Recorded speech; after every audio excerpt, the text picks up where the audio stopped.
Panawagan ko po sa DOH na sana wag nyo naman pong pagbawalan yung batang hilir dyan sa Mahayag, Zamboanga. Opo, wag nyo naman pagbawalan yung yung manggagamot na yon. Dahil napakaraming tao nangangailangan sa kanya. Kasi kung diyan na naman pupunta ang mga pasyente sa sa ospital, hindi niyo naman kaagad maipapalakad yung tao eh. Hindi niyo kayang ipalakarin yung tao. DOH, atensyon DOH, wag niyong pagbawalan yung batang hilir diyan sa Zamboanga, diyan sa Mahayag, Barangay Mahayag. Oo. Kasi totoo lang talaga eh, milyon ang gagastusin ng tao, hindi nga makalakad yung tao.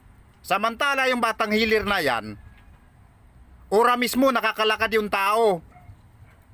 Hahaplusin lang ng kamay niya, tapos ipapatayo niya. Oh, nakalakad yung tao. Marami nagpapatunay eh. Kaya wag nyo namang ipitin yung manggagamot.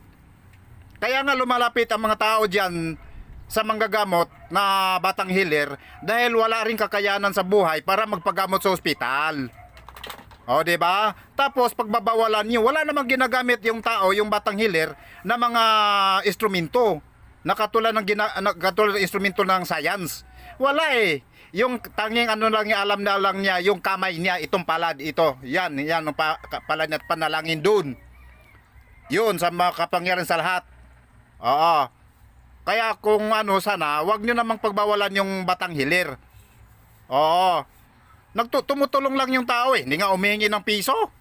O bahala na doon sa magpapagamot. Kung mag-abot, may iaabot. Hindi katulad yan sa ospital. Pabalik-balik na sa ospital. Aganda bintan at lahat-lahat na. Hindi rin gumagaling. Samantala yung batang hilir batang hilir diyan sa Zamboanga. Ang dami mga pasyente na nakapila-pila, maya-maya nakakalakad.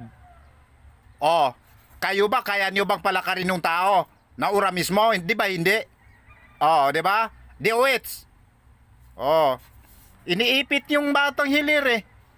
Wag naman, nakakatulong na nga yung tao. Tapos iipitin ninyo. Wala namang ginagawang illegal.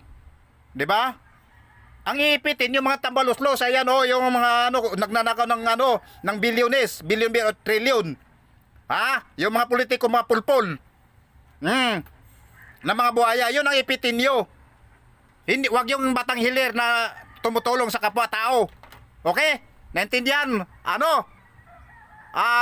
DOH. Pambira naman kayo eh.